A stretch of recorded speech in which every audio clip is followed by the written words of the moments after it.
పుల్వామా ఉగ్రదాడికి భారత్ ప్రతీకారం తీర్చుకుంది. భారత ప్రధాని నరేంద్ర మోదీ ఆదేశాలతో మన వాయుసేన సర్జికల్ స్ట్రైక్స్ చేసింది.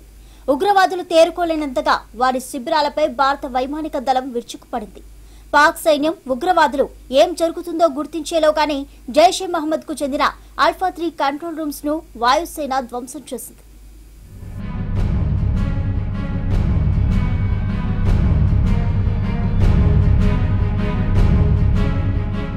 భారత్ యుద్ధ విమానాల నియంత్రణ రేఖను దాటి భారత వైమానిక దళం బాంబు దాడులు జరిపింది. ఎల్ఓసి వెంబడి ఉన్న ఒక పెద్ద ఉగ్రవాద శిబిరంపై తెల్లవారుజామున 3:30 గంటలకు వాయుసేన సర్జికల్ స్ట్రైక్ చేసింది. మిరాజ్ 2000 యుద్ధ విమానాలు ఈ దాడి చేసి ఉగ్రవాద శిబిరాన్ని సమూలంగా ధ్వంసం చేశాయి. ఈ ఆపరేషన్లో 12 యుద్ధ విమానాలు పాల్గొన్నాయని, నియంత్రణ రేఖ వెంబడి ఉన్న ఉగ్రవాద శిబిరాలపై వైమానిక దళం 1000 కేజీల బరువున్న బాంబులు వేయగా బాలాకోట్కు 30 కిలోమీటర్ల దూరం వరకు బాంబు పేలుళ్ల శబ్దాలు వినిపించినట్టుగా సమాచారం.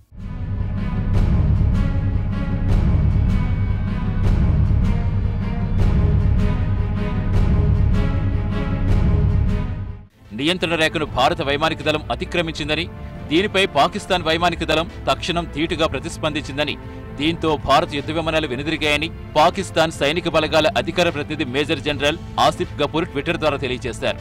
భారత యుద్ధ విమానాలు ముజఫర్బాద్ సెక్టార్ నుంచి ఎల్ఓసిని అతిక్రమించాయని ఆరోపించారు. పాక్ వైమానిక దళం నుంచి తక్షణ సమర్థ ప్రతిస్పందన రావడంతో భారత యుద్ధ విమానాలు పేలుడు పదార్థాన్ని హడావిడిగా విడుదల చేసి వెనుదిరిగాయని, పేలుడు పదార్థం బాలాకోట్ సమీపాన పడిందని పేర్కొన్నారు. ఈ ఘటనలో ఎవరూ చనిపోలేదని, ఎలాంటి నష్టం వాటిల్లలేదని చెప్పారు. తన వ్యాఖ్యకు మద్దతుగా కొన్ని ఫోటోలు ట్విట్టర్లో పెట్టారు.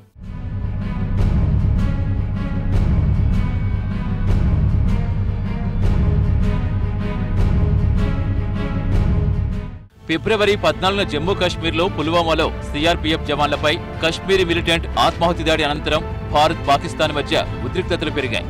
ఈ దాడికి పాకిస్తాన్ కారణమని భారత్ ఆరోపించింది. భారత్ ఆరోపణలు పాకిస్తాన్ కొట్టిపారేసిన విషయం తెలిసిందే.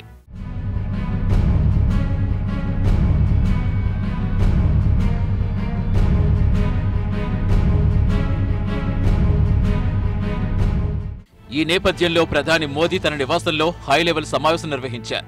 వాయుసేన సాధించిన విజయం, ప్రస్తుత పరిస్థితిపై చర్చించారు.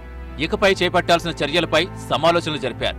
ఈ సమావేశానికి రక్షణ మంత్రి నిర్మలా సీతారామన్, కేంద్ర హోంమంత్రి రాజ్నాథ్ సింగ్, కేంద్ర ఆర్థిక మంత్రి అరుణ్ జైట్లీ, విదేశాంగ మంత్రి సుష్మా స్వరాజ్తో పాటుగా జాతీయ భద్రతా సలహాదారు అజిత్ దోవల్, ఇతర అత్యున్నత అధికారులు హాజరయ్యారు. కార్గిల్ యుద్ధం తర్వాత పాక్పై మన యుద్ధ విమానాలు విరుచుకుపడడం ఇదే ప్రథమం.